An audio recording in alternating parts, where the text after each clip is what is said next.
Hello student, कैसे हैं आप सब। स्वागत है आपका बीएम हिस्ट्री फर्स्ट में। चलिए, आज आप लोगों के लिए लेकर आए हैं कुछ महत्वपूर्ण ऑब्जेक्टिव क्वेश्चन मैथ का। तो चलिए आज मैथ का हल करते हैं। इसमें 20 क्वेश्चन है। देखिए, पहला क्वेश्चन दिया है, यदि 65 और 117 के एचसीएफ को 65p माइनस 117 के रूप में व्यक्त किया जाए तो p का मान क्या होगा। चलिए इसका आंसर देखते हैं हम लोग क्या होगा। इसका आंसर आएगा 2। लेकिन देखिए कैसे आएगा। देखिए वीडियो ज़्यादा लंबा ना हो इसलिए पहले से हल करके रखे हैं। देखिए दिया था कि 65 और 117 ये हमें वैल्यू दिया था। पहले इसका हम एचसीएफ निकाल लेते हैं। तो 65 से 117 में हम भाग देंगे तो एक बार जाएगा, 65 का नम 65, फिर 52 बचेगा, फिर 52 से 65 में फिर एक बार जाएगा तो 13 बचेगा, फिर 13 से 52 में देंगे, 4 बार जाएगा, कट जाएगा। यानी कि 65 और 117 का एचसीएफ आ जाएगा हमारा 13। इसका एचसीएफ 13 आ जाएगा। तो अब हमें यही दिया था कि 65p माइनस 117 के रूप में व्यक्त किया जाए तो p का मान क्या होगा एचसीएफ को। तो एचसीएफ बराबर 13 रख दिया, 13 के बराबर 65 है माइनस 117 रखा हूँ। ठीक है, अब फिर 13 बराबर 65 m माइनस 117। अब 117 को इधर हम पक्षांतर कर देंगे तो 13 प्लस 117 बराबर 65 m हो जाएगा। और 117 में 13 जोड़ेंगे तो 7 3 10 और 1 1 2 1 3 और ये 130 बराबर 65 m। 65 को इधर पक्षांतर करेंगे 130 बटा 65 आएगा बराबर m होगा। 65 दूना होता है 130, तो ये 2 बराबर m, यानी m की वैल्यू कितनी आ गई 2। यही हमसे पूछा था और ऑप्शन में भी बताया आप लोगों को कि m का मान 2 आएगा। तो देखिए यहाँ पे m का मान ये ऑप्शन नंबर बी दूसरा वाला सही है। चलिए अगले क्वेश्चन की तरफ चलते हैं। फिर अगला क्वेश्चन दिया है 2 tan 45 अंश बटे 1 प्लस टेन स्क्वायर 45 अंश का मान होगा। तो दिया था हमें 2 tan 45 अंश बटे 1 प्लस टेन स्क्वायर 45 अंश, इसका मान रखिए। तो 2 tan 45 अंश का मान होता है 1, 2 इंटू 1 अपान 1 प्लस टेन 45 का मान होता है स्क्वायर 1 होता है तो टेन स्क्वायर हो गया। देखिए 2 इंटू 1 तो 2 हो जाएगा, 2 अपान 1 प्लस 1।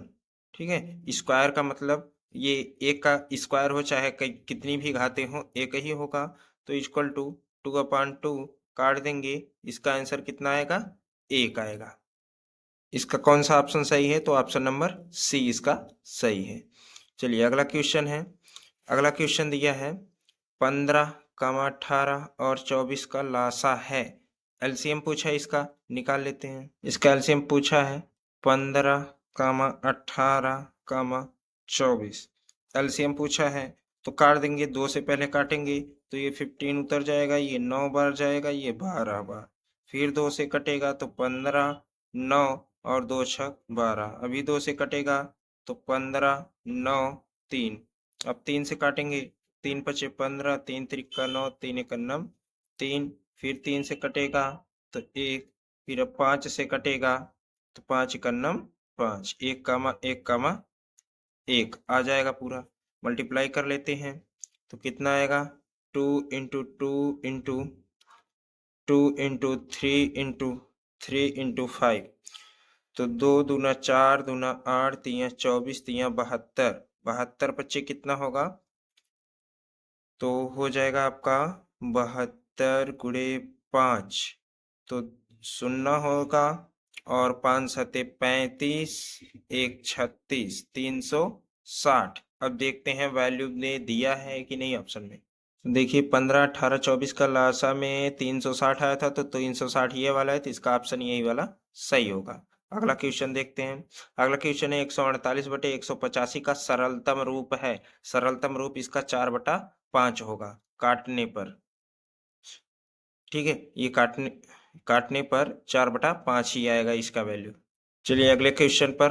अगला क्वेश्चन दिया है p के किस मान के लिए समीकरण 3x माइनस वाई प्लस 8 बराबर 0 और 6x माइनस पी वाई बराबर 16 संपाती रेखाएं निरूपित करती हैं। चलिए हल करते हैं। इसका आंसर आएगा 2, लेकिन देखते हैं कैसे। देखिए इसको पहले से हल करके रखे हैं, तो हमें समीकरण दिया था 3x माइनस वाई प्लस 8 बराबर 0। तो इसका वैल्यू फाइंड करेंगे। ये सूत्र होता है a1x प्लस b1y बराबर a। और दूसरा समीकरण दिया था 6x minus P Y equal to 16। तो ये इसके लिए सूत्र होता है a2x प्लस b2y बराबर c2। अब जैसे ये हमारा सूत्र होता है, इसी सूत्र के हिसाब से हम इसका वैल्यू फाइंड करेंगे। तो हमें समीकरण दिया था 3x माइनस वाई प्लस 8। तो 8 को हम इस सूत्र के हिसाब से रखेंगे, तो 8 को पक्षांतर कर देंगे तो -8 आ जाएगा। ठीक है, अब -8 आ गया।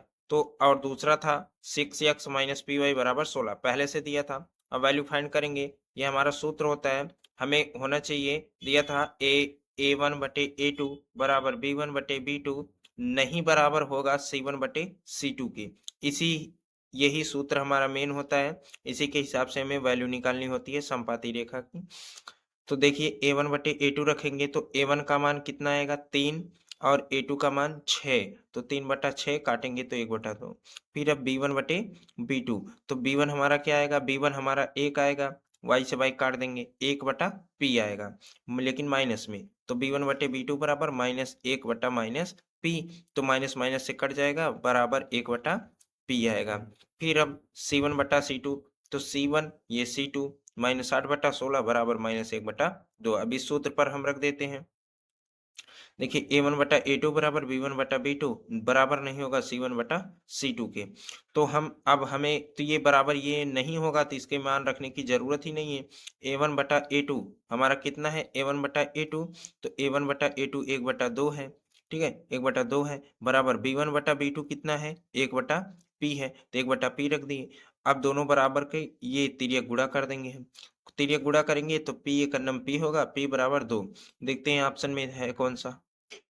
इसका ऑप्शन दिया था बी वाला 2, यही इसका सही आंसर होगा। अगला क्वेश्चन दिया है, यदि 3x प्लस 2py बराबर 2 और 2x plus 5y plus 1 equal to 0 द्वारा निरूपित रेखाएं परस्पर समांतर हैं, तो p का मान होगा। तो जैसे 5वां क्वेश्चन हल किया गया है, सेम उसी तरीके से ये भी हल करेंगे। तो इसका आंसर 15/4 आएगा। सेम वही सूत्र लगेगा, उसी हिसाब से लगेगा। सेम इसका आंसर आएगा 15/4। अगला क्वेश्चन देखते हैं। अगला क्वेश्चन दिया है, यदि 15 काट थीटा बराबर 8 तो साइन थीटा का मान होगा। चलिए इसको निकाल कर देख लेते हैं। देखिए 15 का थीटा बराबर 8 तो साइन थीटा का मान, तो इसको हम पहले पक्षांतर करते हैं।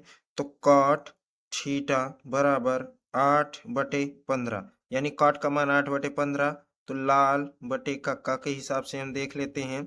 तो साइन का स्टैन कॉट से कॉट यही आएगा, साइन का स्टैन कॉट।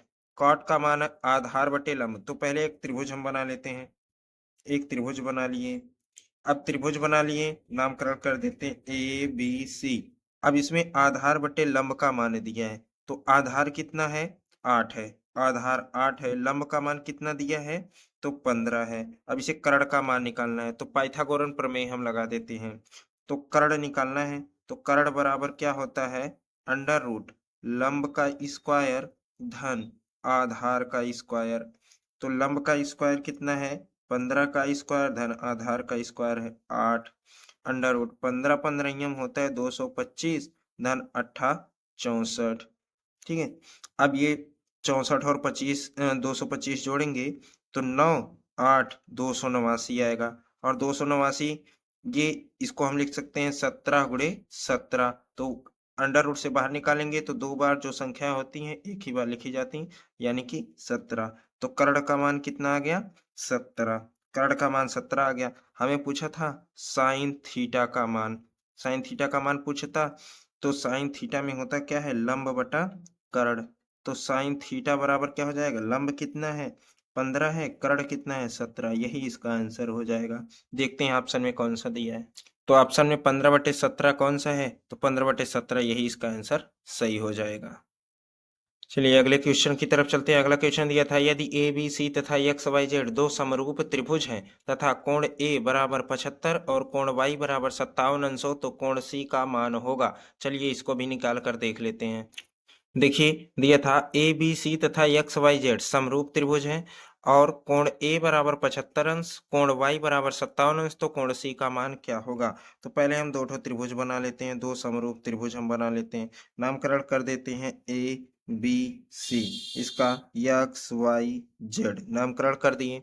अब नामकरण कर दिए, अब दिया था कोण ए बराबर 75 अंश, तो कोण ए बराबर 75 अंश दिया था, और कोण वाई बराबर 57 अंश, तो कोण वाई बराबर 57 अंश। ये हमें दिया था कि ए बी सी समरूप हैं एक्स वाई जेड के। तो देखिए जब दो त्रिभुज समरूप होते हैं तो उनकी संगत भुजाएं बराबर होती हैं, यानी कि कोण ए बराबर कोण यक्स होगा, कोण बी बराबर कोण वाई होगा, कोण सी बराबर कोण जेड होगा। तो चलिए, कोण ए का मान दिया था 75 अंश, तो इसका भी 75 हो जाएगा, इसका भी 75 हो जाएगा। और कोण बी में वाई का मान दिया था 57 अंश, तो कोण बी का भी मान 57 अंश हो जाएगा। ठीक है, अब इसी कोण सी का मान ज्ञात करना है। तो देखिए, हम जानते हैं कि त्रिभुज के तीनों कोणों का योग 180 अंश होता है। ठीक है, अब 180 अंश होता है तो तीनों कोण हैं कौन, कोण ए प्लस कोण बी प्लस कोण सी बराबर 180 अंश। अब इसमें हम वैल्यू रख देते हैं, कोण ए का मान है 75 अंश, कोण बी का मान है 57 अंश, प्लस कोण सी का मान निकालना है बराबर 180 अंश की। 57 और 75 अंश को हम जोड़ देते हैं, तो 57 और 75 जोड़ेंगे कितना होगा, 7 5 12 और 7 5 12 1 13, 132 अंश धन कोण सी बराबर 180 अंश।